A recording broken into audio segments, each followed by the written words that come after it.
दो ही तरह के यहाँ बीमारियाँ हैं। एक बीमारी ये, जैसे ये डाल है, ये बड़ा डाल है, फिर एक छोटा है, फिर उसके अंदर एक और डाल है, फिर उसके अंदर एक और डाल है, फिर और डाल है, ऐसे नेटवर्क फैलता है ना, ये पता ही है आपको।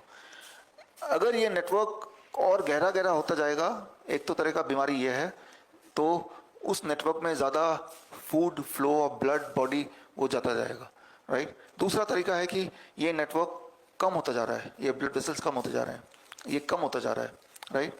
तो जिस तरह से या तो नेटवर्क ज़्यादा घना होगा या कम होगा। ज़्यादा घने होने से ब्लड फ्लो ज़्यादा होगा, फूड ज़्यादा जाएगा, ऑक्सीजन ज़्यादा जाएगा, तो वो जो आसपास के सेल्स हैं वो उनको जितना ज़रूरत है उससे ज़्यादा खाना मिलेगा। इससे क्या होगा, ट्यूमर बनेगा, इससे क्या होगा, कैंसर बनेगा। तो कैंसर ट्यूमर ज़्यादा ग्रो, एंजियोजेनेसिस बोलते हैं इसको।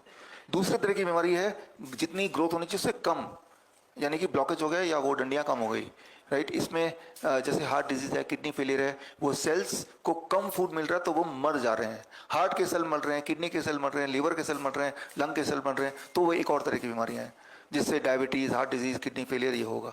दोनों के बीच का बैलेंस मेंटेन करना पड़ता है जिससे ना तो ज़्यादा हो ना कम हो।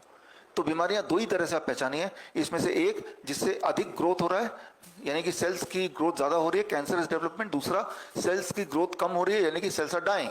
दो ही तरह से होता है, तो आप भी दो ही तरह से बीमार हो सकते हैं। तो इनमें से एक तरीके से जो कि बहुत इंटरेस्टिंग है, जिसे हम बोलते हैं कैंसर बोलते हैं। कैंसर मतलब जितनी ग्रोथ है उससे ज़्यादा तेजी से ग्रो हो रहा, दैट इज कैंसर। तो कैंसर को हम समझते हैं, इसके 4 नियम को हम समझ लेते हैं। There are 4 rules. पहला नियम है each one of us have a detectable amount of indolent cancer cell. इसका मतलब है कि हम में से हर एक के बॉडी में कैंसर सेल होते ही हैं। अगर आप जिंदा हैं तो बॉडी में कैंसर सेल है, राइट। लेकिन इसे बोलते हैं इंडोलेंट। इंडोलेंट मतलब कैंसर सेल है तो, लेकिन उसकी वजह से हम मरेंगे नहीं। उसको आप बोल सकते हैं टॉर्टोइस कैंसर सेल, टॉर्टोइस कछुआ। मान लो यहाँ पे एक कछुआ रख दें, तो कछुए की एक खासियत है कि वो सालों साल एक जगह बैठा रहता है, ना तो आवाज़ करता है ना डिस्ट्रैक्ट करता है, स्टिल रहता है पत्थर की तरह। तो वो एनिमल होते हुए भी किसी को डिस्टर्ब नहीं करेगा, तो इंडोलेंट कैंसर सेल। तो हम में से अगर जो 40 से ऊपर हैं, 100% लोगों के थायराइड में कैंसर सेल है। अगर आप सबका और मेरा थायराइड का बायोप्सी होगा तो बायोप्सी की रिपोर्ट बोलेगी ये कैंसर पेशेंट का रिपोर्ट है। 100%, 99 नहीं, 100% लोगों का। 40% फीमेल जो 40 साल से ऊपर हैं, उनके ब्रेस्ट का अगर बायोप्सी होगा 40% तो बोलेंगे कैंसर है। 40, हर 10 में से 4। 70% मेल 40 साल से ऊपर, उनका प्रोस्टेट में अगर बायोप्सी होगा तो उनको बोलेंगे ये कैंसर पेशेंट, इनको कीमोथेरेपी कराया जाए। समझ रहे हैं आप। तो कैंसर का सेल हम में से जितने लोग बैठे हैं 40 साल से ऊपर वाले, सबके यहाँ पे है। तो क्या हम लोग कैंसर से मर जाएंगे? नहीं, वो तो ये वाला कैंसर सेल है, वो हमारे साथ बैठा है लेकिन हमें मारेगा नहीं। तो ये वाला कैंसर सेल हमें से हर एक के बॉडी में होता है। तो कैंसर को कैसे मारें? वो तभी मरेगा जब हम खुद मर जाएंगे। तो कैंसर को मारने की जरूरत नहीं, वो यूनिवर्स में सबके बॉडी में होता ही है। उसका होने का मतलब हम कैंसर से बीमार पड़ेंगे आवश्यक नहीं है। ये पहला नियम याद रखिए। बायोप्सी से यही पता चलता है आपके बॉडी में कैंसर है कि नहीं। वो तो हमें पहले ही पता है वो है, जो चीज पहले ही पता है उसको दोबारा क्यों पता करना। दूसरा नियम याद रखिए कि एक तरह का कैंसर सेल होता है, वो कछुए खरगोश की तरह होता है। मान लो यहाँ पे खरगोश होता तो क्या ये लेक्चर हो पाता? वो इधर भागता उधर भागता, गंदा कर देता सब कुछ, आवाजें निकालता, तो उछलता कूदता, तो हमें ये लेक्चर नहीं होने देता। कुछ कैंसर सेल होते हैं डेंजरस, खरगोश की तरह भागते रहते हैं, पूरे बॉडी में फैल जाते हैं, पेन करते हैं, ट्यूमर करते हैं, हीमोग्लोबिन नीचे हो जाता है, वीकनेस आ जाती है, पेशेंट मर जाता है। तो 2 तरह कैंसर सेल हो गए, कछुए वाला जो कहते हैं इंडोलेंट कैंसर सेल, खरगोश वाला जो होता है एग्रेसिव कैंसर सेल, इससे लोग मर सकते हैं।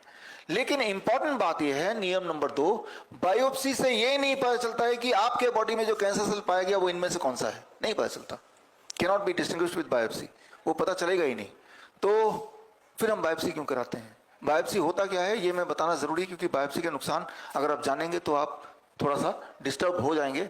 अब देखिए बायोप्सी क्या है कि मान लो आपके ब्रेस्ट में ट्यूमर है, तो डॉक्टर बोलेगा एक बायोप्सी कर लेते हैं। तो जहाँ पे शक है वहाँ से एक पीस लेते हैं मांस का, उसका ऐसा स्लाइड बनता है और इस स्लाइड को एक पैथोलॉजिस्ट के पास ले जाते हैं। उसकी डिज़ाइन को देखता है जैसे आप देख रहे हैं, और डिज़ाइन देख के वो तय करता है कि इसे कैंसर बोलना है कि नहीं बोलना है। ये सिंपल है। तो अब वो जो तय करता है क्या वो सच है या झूठ है, इसको पता करने के लिए मेडिकल ट्रायल हुए। वो ट्रायल का नतीजा आपके बुक में है, जो बुक आपको अभी हाथ में है। उस ट्रायल में 800 पैथोलॉजिस्ट को दे दिया गया यही वाला स्लाइड और बताओ ये कैंसर है कि नहीं।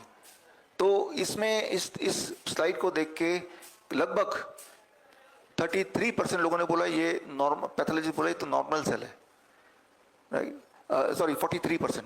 और करीब 30% ने बोला कि भाई ये तो एबनॉर्मल है, और करीब 19% के आसपास बोला ये तो कैंसर है। तो सेम स्लाइड को, तो मैं ये बोलना चाह रहा हूं कि आपका स्लाइड कौन से पैथोलॉजिस्ट के पास जाएगा उस पर निर्भर करता है कि आप कैंसर पेशेंट है कि नहीं है। अगर आपके बायोप्सी की रिपोर्ट में कैंसर आ गया तो भगवान की कोई वाणी नहीं है, वो उस वक्त जो पैथोलॉजिस्ट देख रहा है उसका मूड क्या है उस पर निर्भर करता है, राइट। और ये जो मैंने आपको बताया इसका रिसर्च पेपर आपको बुक में मिल जाएगा, जो बुक आपके हाथ में ऑलरेडी है।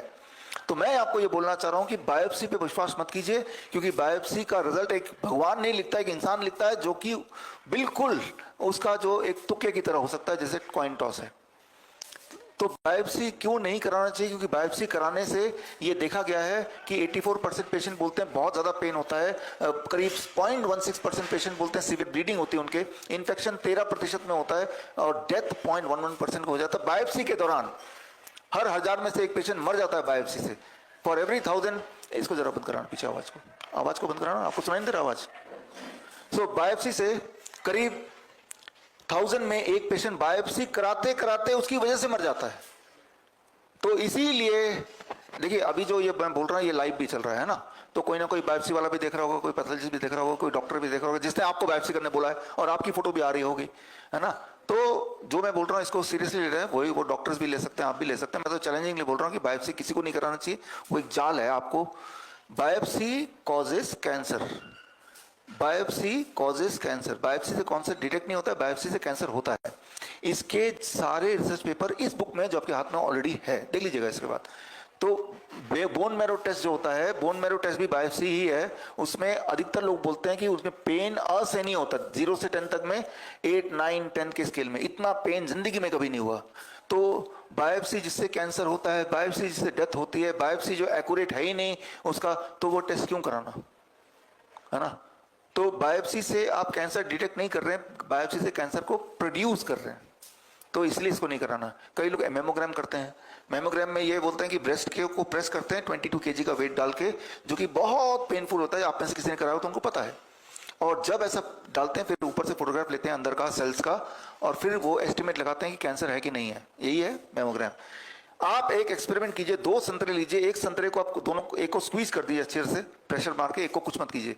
7 दिन बाद आइए, कौन सा वाला ऑरेंज संतरा सड़ा मिलेगा, सड़ा बिल्कुल बदबूदार, स्क्वीज वाले, उसके अंदर के सेल को आपने तोड़ दिए, अब वो सड़ जाएगा, राइट, खत्म हो जाएगा।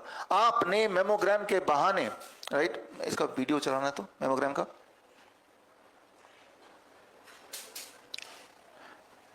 आपने मेमोग्राम के बहाने आपने क्या किया, आपने ब्रेस्ट के सेल्स को बिल्कुल चकनाचूर कर दिया और वूंड कर दिया, घाव कर दिया। कैंसर कोई नई बीमारी नहीं है, इसका जो डेफिनेशन है कैंसर का, wound healing process that never stops, right, इसे कहते हैं कैंसर, राइट। तो आपको बोलते हैं कि मेमोग्राम कराओ ताकि हम ये पता कर सकें कैंसर है कि नहीं है, लेकिन मेमोग्राम के बहाने आपके सेल्स को पहले से इंजरी कर दिया, और इंजरी की हीलिंग प्रोसेस अगर ना रुके उसी को कैंसर बोलते हैं, और वो कैंसर को प्रोड्यूस करने का एक टेक्निक है। Mammogram is not a diagnostic process, it is a cancer producing factory. तो अब आते हैं एक और है bio PET scan. PET scan में क्या होता है, 3rd stage cancer, 4th stage cancer, आपने सुना है ऐसा? याद कीजिए, आज से 30 साल 20 साल पहले स्टेजेस में बात नहीं होती थी, पिछले 20 साल में स्टेजेस में आ गया। मैं तो 3rd स्टेज, जैसे ना क्लास 3rd में पढ़ता है, क्लास 4th में पढ़ता है ना, पहले होता था गुरुकुल में पढ़ता है, अब यह कि क्लास 3rd में आ गया, 4th में आ गया, उसी को डिवाइड कर दिया। तो वैसे ही है। तो उसमें क्या होता है, कैसे पता चलता है कि 3rd स्टेज बोल रहे हैं या 4th स्टेज बोल रहे हैं, उसका ये तरीका है, समझिए इसको, कि एक हाइपोथेसिस बना दिया गया बिना कोई साइंटिफिक बेसिस के, आपके बॉडी का जो सेल ज्यादा चीनी खाएगा उसे हम कैंसर सेल बोल देंगे, आपके बॉडी का जो सेल ज्यादा शुगर खाएगा, ग्लूकोज खाएगा, उसे कैंसर सेल बोल देंगे। कैसे पता चलेगा कौन सा सेल शुगर ज्यादा खाएगा? तो उसके लिए आपके बॉडी में शुगर का इंजेक्शन डालेंगे, तो शुगर का इंजेक्शन ब्लड में पूरे बॉडी में जाएगा, कुछ सेल उसको ज्यादा खाएंगे, कुछ कम खाएंगे, ऐसे होगा ना, एक जैसे तो खाएंगे नहीं। तो जो ज्यादा खाएगा उसे बोलेंगे ये कैंसर सेल है। ये कैसे पता चलेगा कौन सा सेल ने ज्यादा खाया? तो शुगर के साथ रेडियो एक्टिव मटेरियल को बाइंड कर देंगे, फिर उसका इंजेक्शन डालेंगे। Radio active material class 8th में आपने पढ़ा है, 8th में रेडियो मटेरियल कॉजेस कैंसर, पढ़ा ही है आपने, राइट। तो लेकिन वो रेडियो एक्टिव मटेरियल शुगर के साथ बॉडी के अंदर इंजेक्शन से, इसे कहते हैं FDG, फ्लोरो डाइऑक्सो ग्लूकोज, उसको इंजेक्ट कर दिया, तो आपके बॉडी में शुगर और रेडियो मटेरियल ब्लड में घूम रहा है। अब शुगर तो सेल्स ने खा लिया और रेडियो मटेरियल वहां पे इकट्ठा हो गया, रेडियो मटेरियल डाइजेस्ट होगा नहीं, तो रेडी टू मटेरियल की चमक, वो जो बाहर से लाइट डाला उससे आ गया, वो चमक ऐसे दिखी। अगर 3 चमक दिखा तो 3rd स्टेज, अगर 4 चमक दिखा तो 4th स्टेज, अगर 2 चमक दिखा तो 2nd स्टेज। तो ये है इसका पूरा खेल।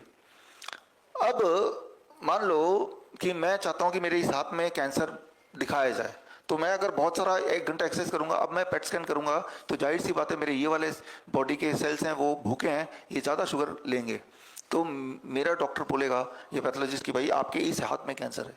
अभी मैं बात कर रहा हूँ आपसे, 1 घंटे तक मैं लेक्चर दूंगा, तो ये सेल्स जो हैं they will be more needing for glucose. तो फिर डॉक्टर बोलेगा चमक यहाँ दिख रही तो आपको तो ओरल कैंसर है। मैं बोलूँगा मुझे कोई सिम्टम नहीं है, तो बोलेगा सिम्टम आ जाएगा फिर, ठीक है ना।